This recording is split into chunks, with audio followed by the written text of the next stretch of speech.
Good day, ladies and gentlemen, and welcome to our class on trading strategies that are easy to master, especially for CFD trading.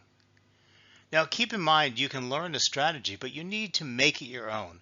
Never make a trade that you do not understand. Now, I would appreciate it greatly if you would hit the subscribe button down below and just subscribe to my YouTube channel because it's very important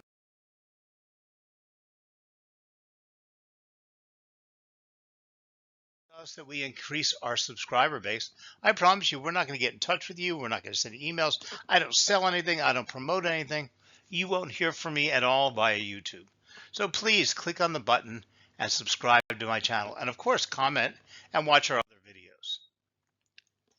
Now, using trading strategies, a trader develops for himself a set of rules that helps to take advantage of online trading. Quite often, traders rely on trading strategies that haven't been tested thoroughly, setting themselves up for failure.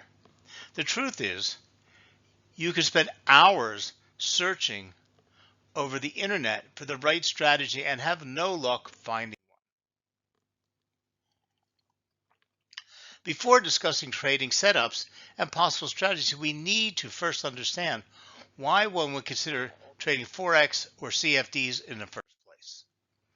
Well, let's break down online trading to two very specific markets, or two reasons people enter the online trading market, and that is hedging and speculation.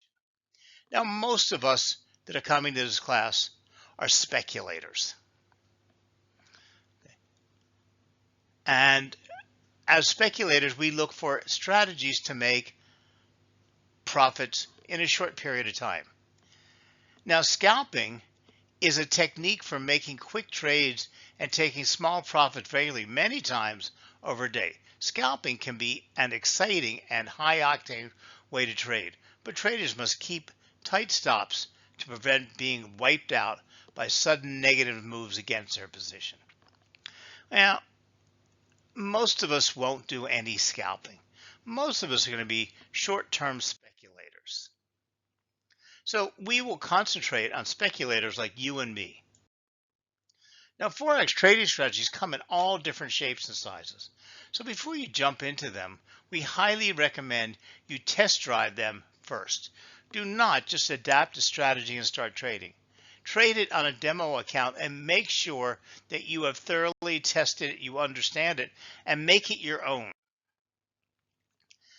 Now, speculation refers to predicting a move that a company or an asset might make in a certain situation. If done correctly, these predictions greatly improve trading results.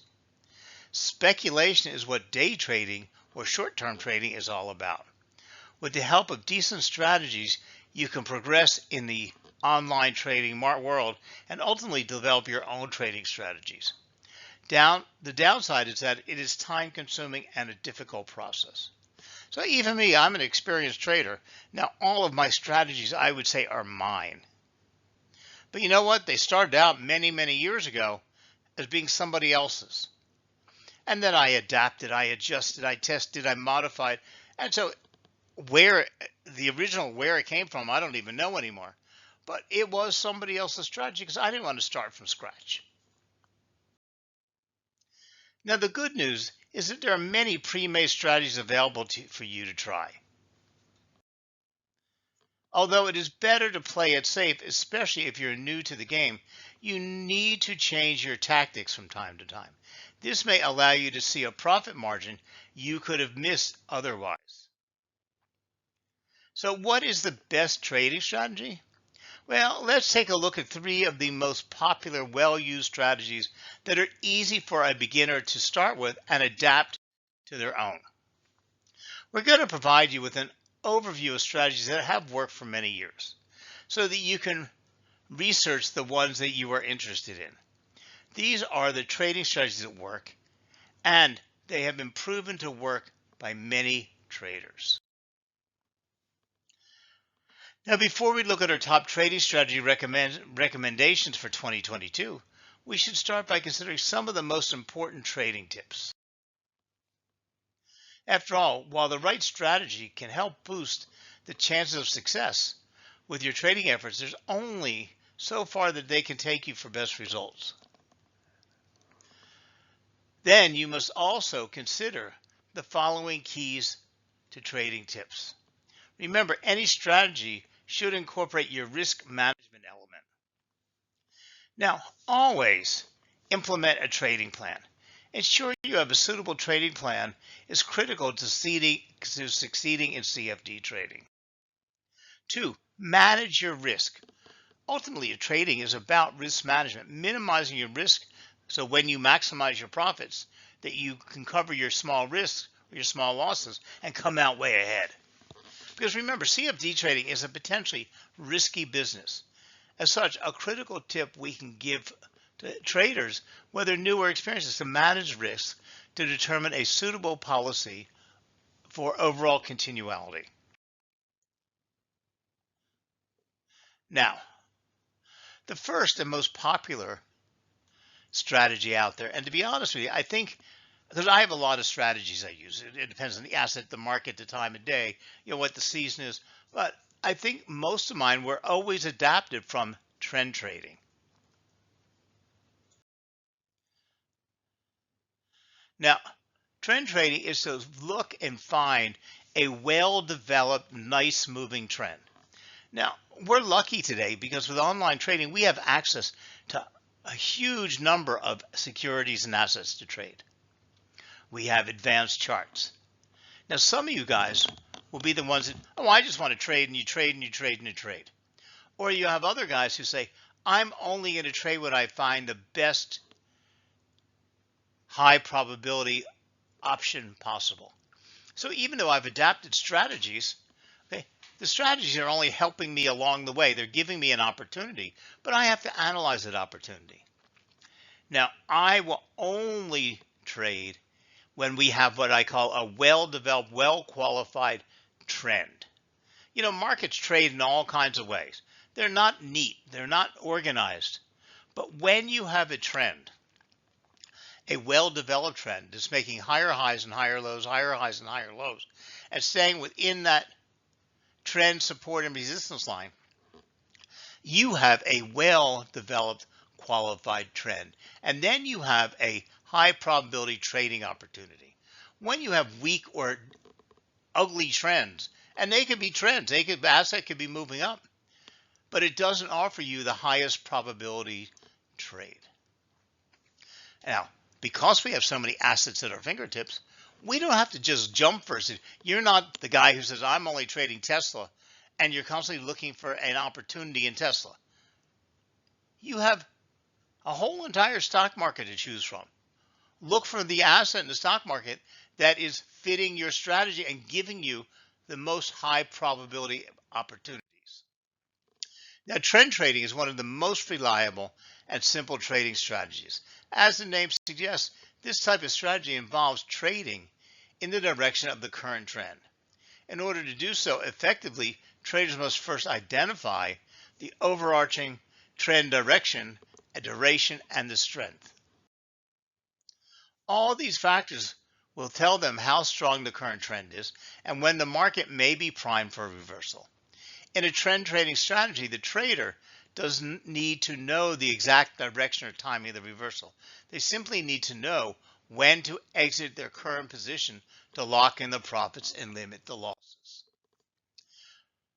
Even when a market is trending, there are bound to be small price fluctuations that go against the prevailing trend direction. For this reason, trend trading favors a longer-term approach, also known as position trading. When investing in the direction of a strong trend, a trader should be prepared to withstand small losses with the knowledge of their profits will ultimately surpass their losses. I mentioned that to you before. To determine the direction and strength of the current trend, traders often rely on simple moving averages and exponential moving averages and then indicators such as MACD and the average directional index. All moving averages are lagging indicators that use past price movement to lend context to current market conditions.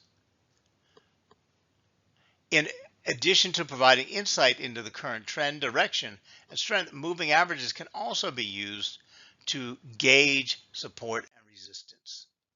Rather than anticipating the direction of the reversal and entering a new position, trend traders will use these signals to exit their current position. Once the new trend has manifested, the trader will once again trade in the direction of the current trend. Now, what tools are useful for you?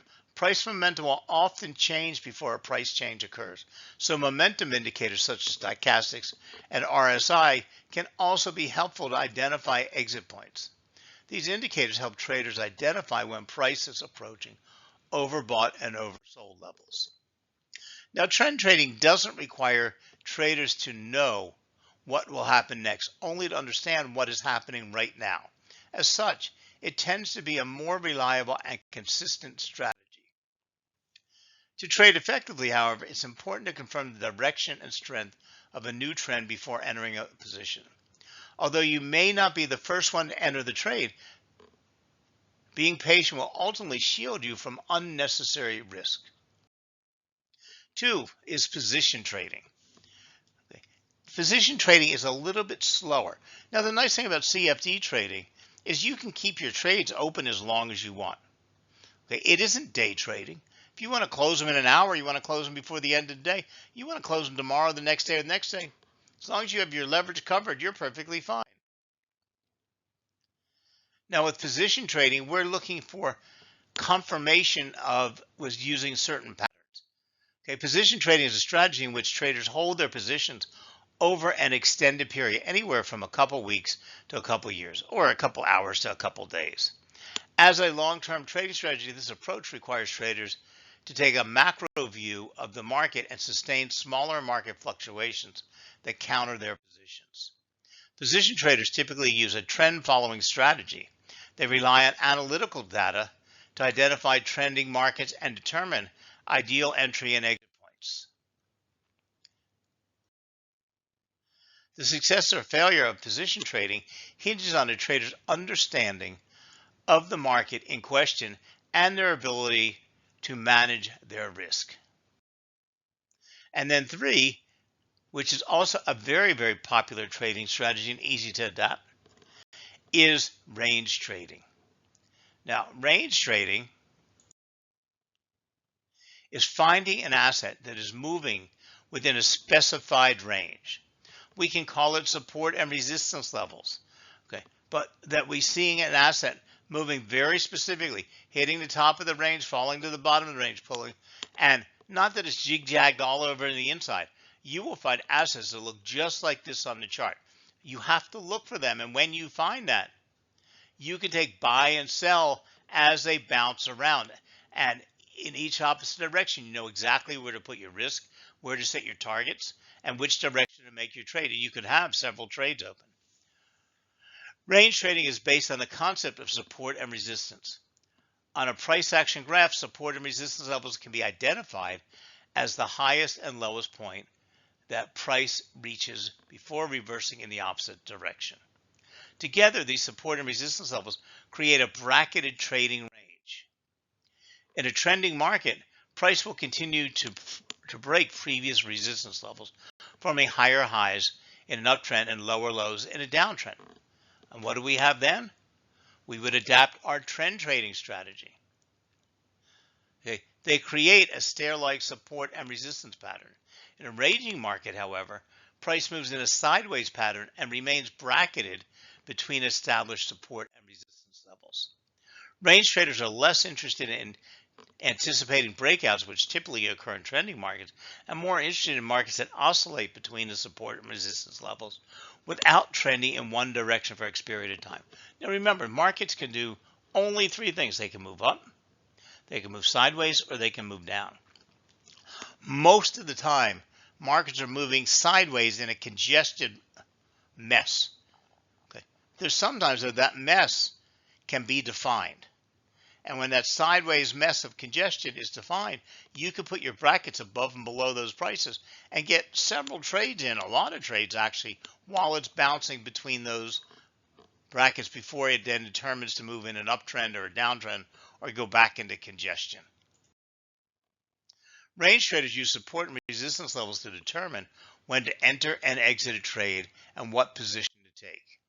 To do so, they often use banded momentum indicators such as stochastics and RSI to identify overbought and oversold levels. Trading the dips and surges of ranging markets can be a consistent and rewarding strategy because traders are looking to capitalize on the current trend rather than predicting it. There are inherent risk factors. That said, timing is exceptionally important. So sitting back and don't create this, you'll be able to see if you flip through the assets, whatever assets you're trading, you'll be able to see when one of these ranges are developing. When you see it, then you can trade it because you can't force it to happen. Oftentimes, an asset will remain overbought and oversold for an extended period before reversing in the opposite direction. To shoulder less risk, traders should wait to enter into a new position until the price reversal can be confirmed. Now, the online trading market offers many opportunities for both profits and losses. In order to have a chance at creating regular profits, traders need to choose a strategy, stick to it for consistent trading results. And remember, test it, understand it, try it in a demo account. Always set your risk factors and make improvements to it. Make it your own.